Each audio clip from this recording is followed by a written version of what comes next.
the back of one of the closest rounds in recent memory in the Hungry Jacks NBL. This is NBL Overtime. We have got so much to talk about over the next half an hour. Jack Heron in the chair for Cam Luke once again, who, let's face it, is still on a bender in America, so I'll just keep sitting in for as long as that man's there until he dries out and sobers up.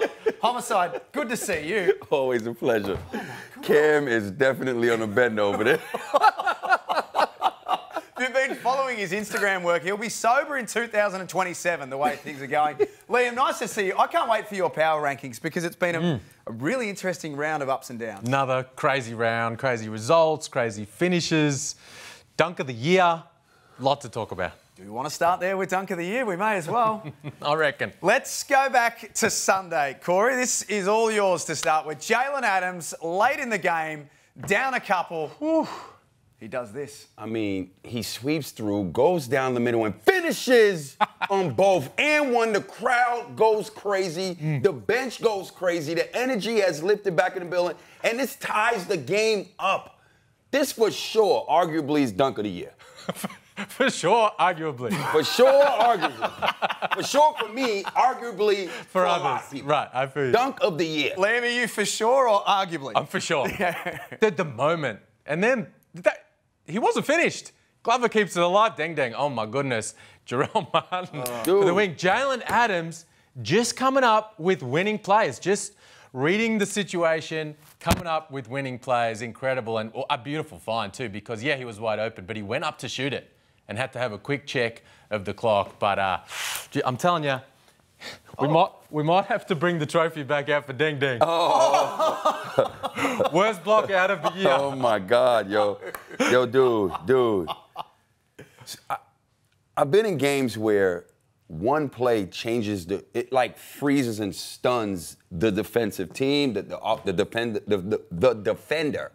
And, like, I believe that's exactly what happened. Brisbane just knew they had this game won, and then a play like that just took the life out of them, and it was like, what just happened? Yeah. Forgets to block out, and then you lose the game. I would hate to be in that film session. Oh, my God. These things have happened. One spectacular play could stun a whole team, and that's exactly what we saw. Because that's a fundamental play. Box out. Yeah, box out. Get the rebound, maybe a timeout. You get maybe a half-court shot, something. You know what I mean? In those 3.5 seconds. But for you to lose the game like that, I'd hate to be in that film. It was an incredible. And the trophy's back out. Worst block out of the year. It was an incredible kind of like. We need to get a new. Put one here. We need to put a new one here. Oh my God! It was a crazy kind of series of events, right? Like the unsportsmanlike foul that was missed on Angus Glover, phantom take foul called on Kadee. Drimmick drops the ball on the inbounds. Then, of course, the dunk. And then when you look at that block out that was missed from Deng Deng and you pause it, in the background, on the bench, not on the floor getting that rebound, is the 7-footer in Tyrell Harrison, the 7'5" Chuan Ching Lu, 6'11" in Jack Salt. Robert Franks is at the halfway line. Like, some of those guys should have been on the lane line to secure that board. We'll get to that in a moment because the breakdown of the final actions in the game, they probably won't make for good viewing for Brisbane, but they're fascinating in itself. But let's start on a high because not only what Jaylen Adams did in this round, but we shouldn't forget Xavier Cooks and what he did in this round as well. We thought it about the halfway mark of the season, gentlemen. It's a good chance to take a look at the dunks of the year so far. We've gone away, we've done our own top fives, but feast your eyes on this. This is some of the best ones from the year. Well, this one held the title for up until a couple of days ago when Creaky just went nuclear on Daly. This was spectacular in its own right. McDowell right on Smith. Milner gets me every time when he drops the hammer. But we saw a couple in this round as well, not just that one from Adams. We've seen some other. Tajima call. This was a big moment. Big moment when he put Sam Froling in the bucket there. And, of course, Xavier Cooks on Dame Pinot. He said Pinot had COVID legs, and, yeah, I took him by surprise. I got to kick the man while he's down. And so Whew, we've seen some really good dunks. We have. This was hard. We said that we'd do our top 5. We've loved the conversation. Hashtag NBL Overtime to get involved or hashtag NBL 22. Here are our top 5s. Corey, we'll start with you. Here's where you've landed and why. Yep. I just felt that rivalry, good versus evil, so to speak, good guy, bad guy, and how that dunk set the tone for the season. I think it sets up the battle again coming this Thursday. So I just felt like Mitch Creek, it was more impactful. You know, Delhi championship winning NBA player comes back into the league. Welcome to the NBL. That's what that was. Jaylen Adams' dunk was ridiculous just based off of, you know, the time, the impact, and the magnitude of why that play needed to happen to set them up winning. So I got that second. But Xavier Cooks disrespected Dane, COVID Dane. TJ McCall, that was a beautiful dunk down in the gong. And Will McDowell-White, that was a body as well. Jack, how now disrespect for Will McDowell-White? Yeah, from you? I get that. You feel me? I do. I just thought the Josh Adams alley-oop on opening night of the season, in the moment, Tassie's first game, That was a big play. It was a huge play. That was huge. The audacity to have that play at the time of the game. It's going to be one of the plays of the year. It's not the play of the year, but it's one of the moments given that it was Tasmania's first night. That is a good call. So that was the only reason for me that it shaded McDowell. That is a cool. Shout out Peter Hawley, who on Twitter put the set the agenda here with ranking these dunks. To see 3 of them, 3 of the ones we put up there in this round, and we're not done yet. You know, as soon as you start to feel like you've got the dunk of the year, you've got the play of the year, this season's just heating up, and we've got more to come. Liam, we need you at the screen because the final moments of Sunday's game between the Kings and the Bullets were nuts. And we've gone away, we've had a chance to look at this and break it all down. I just really liked the way Jaylen Adams read these screening actions in the lead up to that final play, because it's a beautiful example of a point guard, a playmaker doing his thing. Look at the time and score, 65-67. There were only 2 more buckets scored in this game. One by Jaylen Adams, the floater, and then one with the winning play. Of course, sorry, Jarrell Martin at the end as well. So just 2 minutes to go in the last quarter. Right, roll this. The Drimmick, Robert Franks pick and rolls. He knows they're switching. So early, rips it by rejecting the screen, gets the floater. That's what tied the game. So we got a little success from rejecting the screen there. Here he goes, rejects the screen again. Not a bad little mid-range pull-up, but didn't quite get to the spot that he wanted. Here, he has that action, rips it, draws a foul on Anthony Drimmick. Continuing to get good things from rejecting the screen. Here, he uses the screen. Switch with Robert Franks, and he finds that he only ends up with a contested step-back 3-ball. And so that sets the scene for the final play. So when he knows that Jarrell Martin's bringing Robert Franks to the screen, he's like, I'm rejecting this screen. Gets the step on Drimmick and drops the hammer at the rim. Drimmick had one job in that situation, to force Jaylen Adams to his help, and the point guard got the win. I mean, to be honest with you, I'll tell you, man, I would hate to be in that film session because you just showed a little bit of the fourth quarter. Key moments, you're guarding a key player. All you got to do is send him to the help. He continued to do the same thing, going past you, ripping it past you, ripping it past you. Step up high and send him to the help. Your life and your job, you would have won the game if you sent him to the help because you're forcing him to take tough contested shots over Franks. You had one job, and you fail to execute. And you know, when it's close like that, you got to make sure you pay attention to detail. I know how tough this guy is to defend. He's ripping it the way I don't want him to go. I'm sending him the help because I know I can't guard him straight up. Got to pay attention to details. And just to wrap this game in a bow, things get even better for the Sydney Kings. RJ Hunter out for the season. The search has been on for a few weeks and they have landed a really good name in Ian Clark. 371 NBA games. Comes with the recommendation from Andrew Bogut as a former teammate. This guy's a player. Highly credentialed, for sure. I mean, you know, people have been watching hoops, have seen this guy do his thing. Yeah, as part of that championship-winning team with the Warriors, 4 different NBA teams.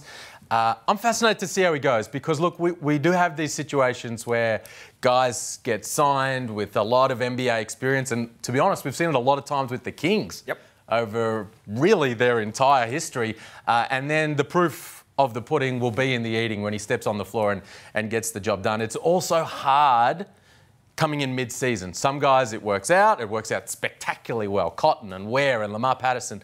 Other times, not as well. You say he's in shape and ready to go. I said, if he is in shape and ready to go, I'm all for it. Kings making the top 4. Like I told you, I'm off that train down in the Gong. I'm off the train.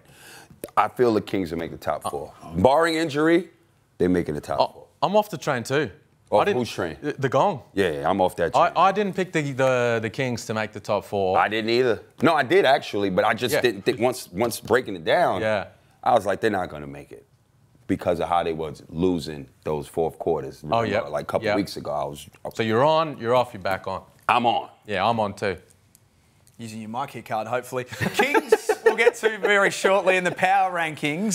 Saturday night was a really, really big game. Melbourne and Perth had all of the build-up. Melbourne exploded in the second quarter. 37 points they put it on. Shaylee did a lockdown job in the second half as well. This was a big performance from United. It was great. Great game. You know, like top of the table clash. You hope it lives up to expectations, and it was a roller coaster, like a number of games were this round. But you're right, dominant first quarter performance from Perth. Look, they're all over the rim. Look at the score. Towards the end of the first quarter here, just completely getting whatever they want, putting all kinds of numbers on the best defensive team in the league, and then everything changed in the second quarter. Chris Golding went berserk. 16 second quarter points. So at the offensive end, he turned it up. And Shaylee especially came in midway through that quarter and started to solve... that was silly. Started to solve the Bryce Cotton problem. Now, it's all hands on deck when you're gunning Bryce Cotton, but he was creating situations like that turns defense into offense, and they were cashing in down the other end. And Joe Lawal-Achul was as dominant as he has been in recent times. You were right, Corey. I was wrong. Best centre in the league. I'm starting to think he's the best player in the league. Let me tell you why. Let's look at these numbers. Last year, he averaged 9 and 5 coming off the bench behind Jock Landale. Grand Finals MVP, arguably, not even arguably, their best player last year. This season, you're averaging damn near double what you did last year. 17 and 10, 9.9, right? I round those numbers up. He's averaging a double-double. He's the only player in the league averaging a double-double.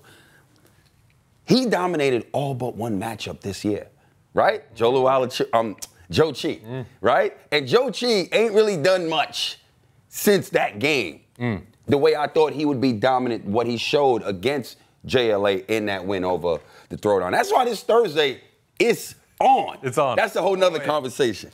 Past 3 games, 22, 13, and 4 rebounds. 26 and 21. The first player this year to have a 20-20 game. Last game, 23, 12, and 2 blocks. The best player on the best team. Look, this guy could be MVP of the league. I mean, you're right. He's in that group now. How do you argue with that? Nah, you're right. And for me, we spoke about it a number of weeks ago, right? Like, what do you do against each other? Let's wait to see when they go up. Thursday, it's on. It's on. It's on. It's on. Oh, my God. But I'm in the building on Thursday. But I'm going to the game. But you're right. In the meantime, as they've gone their separate ways, JLA has just gone to an incredible level. I mean, he's at a level right now. You're talking what Chris Anstey and what Matt Nielsen, Simon Dwight, Chris Burgess, these types of guys were getting done in the league in terms of points, rebounds, and blocks. He's not only in the MVP conversation, he's well and truly in the most improved player conversation. He's stepped into that All-Star 5 first team that we spoke about a little while ago.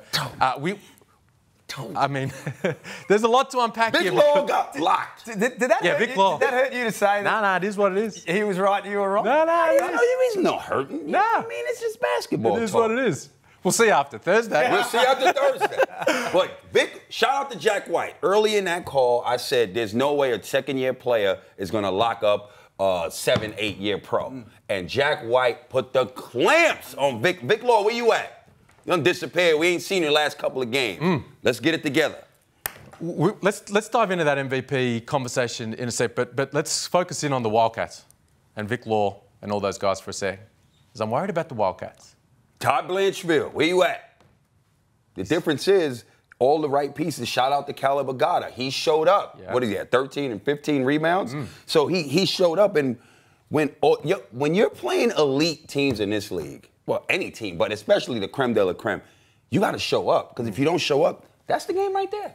And the Red Army would think, Liam, every time the Wildcats lose, all of a sudden you're worried about the Wildcats. They drop one game to the defending champs. But in the preseason, let's all remember that they sign all these pieces, and then they've got one spot to fill, and it's the John Mooney replacement. And it's like, okay, who are you bringing in as the import big? And it's, let's wait and see. What do they get as the import big? It was Nick Kay, and then it was John Mooney, and who's it going to be? And then they sign another wing. Yeah.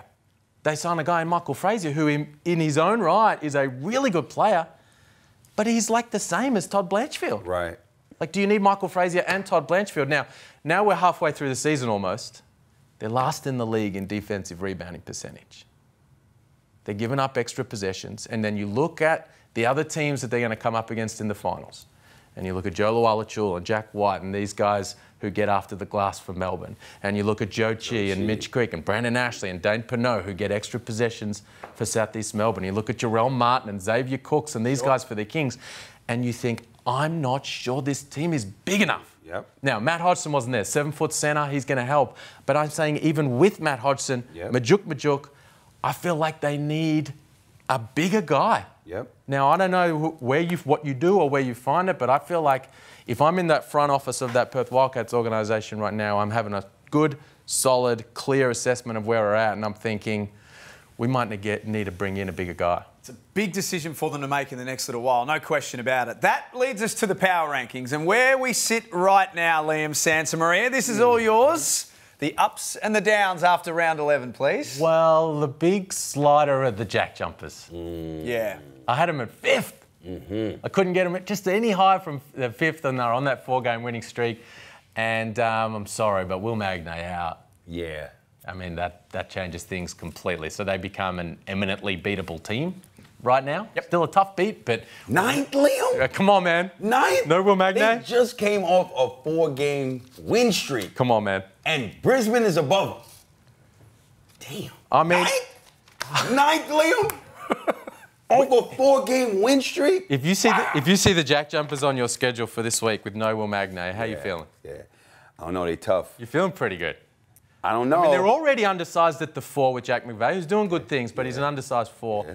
Now they're undersized at the 5. All right, let me... Jared Bairstow, Chris Levick, I mean, Mikhail McIntosh playing some minutes at the 5. Jock Perry started on the weekend. All right, I feel you, but look at what Cairns did to Brisbane with half their team out. Anything can happen. Anything can happen. I know, but, you know, I got to rank them somewhere. 9th, Liam? Yeah. Oh, my Jack Jumpers. Listen, I don't have y'all ranked 9th this week. Oh, hold on. All right. Who you got them? You got them over Adelaide? I got them over Brisbane. You got them over Brisbane? Yep, because they play defense. That would have never happened. If that was a situation, that would have never happened with the Jack Jumpers. Well, hold on. Brisbane just won a game on the weekend. Yeah. And they, with 4 seconds to go on their home court, Sydney had 67 points. You want to talk about a team playing defense? That's what the Bullets did this week. Not with those highlights you showed on that screen. That's true. They got the box out. That's true. How about you had the trophy? We've touched on we touched on Tassie a little bit already, but let's just go back to their performance on the weekend. As we say, no Will Magnay. It's going to be an enormous challenge for them against a big Phoenix team with Ashley and Chi, and even Mitch Creek plays bigger than what he is. They were in the game for a long time, Lee, and it felt like they almost did as much as they could, but the absence of Magnay is significant. No doubt. They battled. They've got a big heart. For a brand new organisation, they've quickly developed a big far lap-sized pumping heart. And they're making, that was a bit of luck from Josh Majette, but they're making good decisions at the offensive end. They're sharing the ball. Everyone's getting involved, and they're a tough beat every time because they play the game the right way at both ends of the floor. But I'm sorry, no Will Magnay. Now, Scott Roth got a little prickly in the post-game presser when he was asked about no Will Magnay, and he said, well, you're sort of disrespecting my other guys because they played really hard. And it's like, yes, they play hard. They're just not as good as Will Magnay, and they're not as good as the other bigs that they're coming up against around the rest of the league. And in this period of time here in the second half, the Phoenix made a real focus of Joe Chi and Brandon Ashley inside, and as a result, they snapped that winning streak. 45-31 in the second half, Corey. The Phoenix outscored them. As Liam said, they're much harder to play against than what they were early. And is it fair to say they're much more functional offensively, Tasmania, than what they were in the first 3 or 4 weeks of the season? Yeah, we're really pleased just watching them. The ball moves around more. They're more disciplined. The imports know they're going to get their shots, so they don't have to rush or have that me-first mentality, that sort of selfish play. They're way balanced. They're playing hard on defense. And once you know you're going to play and get your shots in your minutes, everything else is easy. So they look way better. And as a result of that, progress, which was turning into wins. But you're right. No Will Magnet, it's going to be tough. Hang in there. Hang in there. Hang in there. I believe still. Hang in there. Big challenge ahead of them right now. Some shout out and some love to the New Zealand Breakers as well, who have got the biggest challenge of the lot. There's no question about that. They're on the road for the entire season. They went and got Yanni Wetzel in the off-season. They bought out the checkbook. They gave him a 3-year deal. Last night in this wild game against the Taipans, Yanni Wetzel was head and shoulders literally above everyone else. Finished up with 23, 12 and 6 steals. Yep. Good. Just got a couple of things knocked away in the stat review. His boards came down a little bit. One steal got turned into a block, but what an incredible performance from the big fella. It's so fun to see him playing at that level. Talk about most improved player. He's in that conversation as well. Wani Swakala-Bullock, some other guys. But what Yanni Wetzel did in Cairns last night, dominant. They had no answer for him. That footwork, Corey, it's a bit similar to you on a dance floor on Super Bowl Monday. That man's footwork is incredible for a guy of that size. Yeah, he is. Second-year player. Liam's been a huge fan ever since college. And even though I didn't know much about him, just based off how excited Liam is whenever he spoke about him, I knew this guy was a player. This young man was a player. And he's shown up big. He showed up big last year for Southeast Melbourne. A huge 3-year signing going back home for him and for the Breakers organization. And what he did yesterday, not to mention 1 block, 4 assists, he was all over the place. And I knew before the game, they didn't have any answer for him going into that game. And they got it done. Great productivity, great win on the road. My question is, what happened to Martin? I want to know what happened. What does the ninja emoji mean on the tweet as well? I have no idea. I mean, because he was their guy in the fourth quarter. Why is he not there with that team anymore? Very, very interesting. Well, I think in the end it was a good move. This is tricky because you're dealing with people's jobs. Like, that was the man's job, and now he's not playing for that team. And so there's a lot of a human element to these kind of moves, but just from a business perspective for that team, I think it was the right thing to do. You do have 4 imports in the building, like, every day, like Dan Shamir told us on the broadcast last night. Peyton Siva, you're not going to move him on. Now he's rolling. Now he's rolling. All of a sudden he's the guy. Now, he had a rough shooting night last night, but he's the guy that we knew he was going to be when he came in. And they are much better when he's on the floor. Right. Now, you're not going to move on Hugo Besson. Right. This is the way you've set up your team. You've signed him as an extra next star, as an import. And you need to get Jason Randall on this team. Right.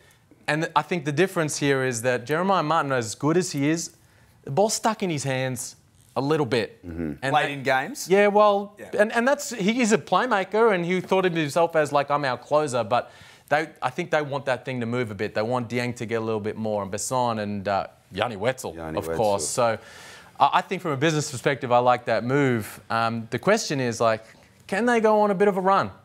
You know, like, it's been win-loss, win-loss, win-loss for their last 8 games. Can they just find some consistency? I think they've got a tough one this week. They got 2 games this weekend, from memory. We'll get to round 12 in just a few moments. Let's get now to Santa's watching.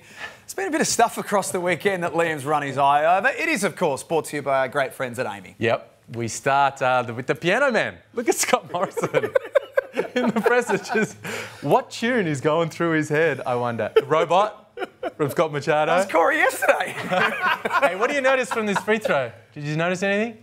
No. Look at Michael Frazier's shorts. Big Falcon for Tamari Wigness there.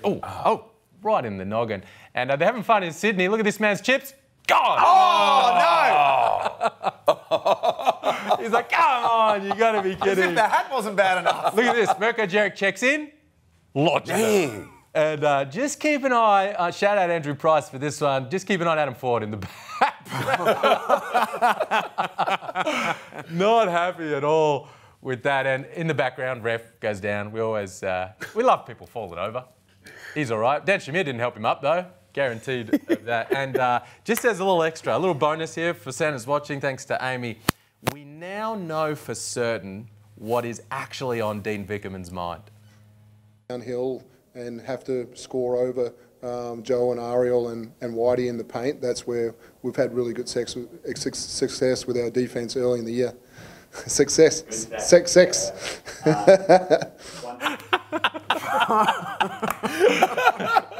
We know what he's thinking about now. You know what, Dean? You're not the only one. I think it's fair to say as well. A big shout out to Amy. Let's keep it moving. Time is against us here, so we'll get to our JD sneaker of the week. This is one of my favourite parts. And well, after last week, this is Tajir McCall that we took a look at. This week, the undisputed king of trainers, JD Sports, they're going to go old school with the women's Air Jordan 1, low black and university blue, which is harkening back to the GOAT's college days at UNC. They launched this Thursday, the 17th of February, online only via the JD AU app. You can download the app today to make sure that you don't miss out. They look pretty sweet. Yep, got to get the app to make it happen. JD Sports, they are nice. Got the Wings logo because they're the number ones. Might have to hook Jessica up with those ones, I reckon. I was just thinking, my little one's here tonight with us as well. She's bring your child to work night tonight, so maybe we can get a little junior pair. We can work that out. I'm sure she's got no idea what we're talking about right now. Neither do we most of the time. Let's fly through yes or no really, really quickly. Just a snappy edition this evening. This is, as per Leonard Copeland from the commentary over the last round. Corey, is Xavier Cooks a walk-up start to the Australian team for the next Olympics? No. No. No. Copes is bullish on this one. Liam, are South East Melbourne Phoenix using Joe Chi correctly at the moment? Yes. Yep. We've been talking about the most improved player conversation. Majuk Deng, comfortably now in that conversation, Corey? No. Do we get a little explanation as to why? No, you said the snap. No, I know, but I'm fascinated. No. Is Michael Frazier working at Perth? No. As per Matt Logue from News Corp, Mitch Creek spoke during the week, still has NBA aspirations. He's 29 years of age. Can he get there, Corey? Yes. And finally, on the NBA and the association, is Justinian Jessup, after 2 years nearly as a next star, is he now ready to take that step? Yes. Yeah, he is. Love the growth in his game. Look at the numbers. In the box score, they're exactly the same as last year. Points, percentages, everything. But he's defending at a really high level. Now, you want to be a 3-and-D guy at the NBA level, you got to get that done. He's taken a big leap in that regard. There was a lot to unpack from round 11. There's going to be heaps to unpack from round 12. It all starts on Thursday night in a big, big way. We start with Melbourne taking on South East Melbourne. My goodness me. I'm in the building. This is payback. Kyle Bagata said, we've had this on our calendar. We're waiting for this date. This date has come. I am ready, and I will be in the building. I don't know where I'm sitting, but I'm in the building. Of course, son. I'll guarantee you're not up there. I'll guarantee you. Your feet will be touching timber, surely. I don't know. I don't got it like that. Oh, come on, man. Come on, please. What do you think happens, Liam? Who knows, man? Who knows? I mean, both of them are playing well right now. I like the fact that we've got this matchup after both of them have kind of moved on from COVID problems, right? They're going to have their roster out there on the floor. I can't wait for that battle in the middle. And just quickly, Sydney and Perth on Saturday. Kudos Bank Arena. This is a monster. Dude. Are you there as well? No. I'm not there. I'm definitely. Fly yourself up. I'm not there. I'm working that game, I believe. This is a big game. It really, really is. Haji's back. Sydney's playing well. Perth, the 2-game losing streak. Will it extend to 3? I think so. Then the alarm bell should start ringing on a 3-game losing streak. Cannot wait. This is going to be a massive, massive round. It starts Thursday night, as we said, with the Phoenix and United in the throwdown, 7:30 p.m. ESPN, and it goes right the way across the weekend. Thanks so much for joining us. As always, been great to catch up. You can use the hashtag NBL Overtime to get involved. We'll see you next week.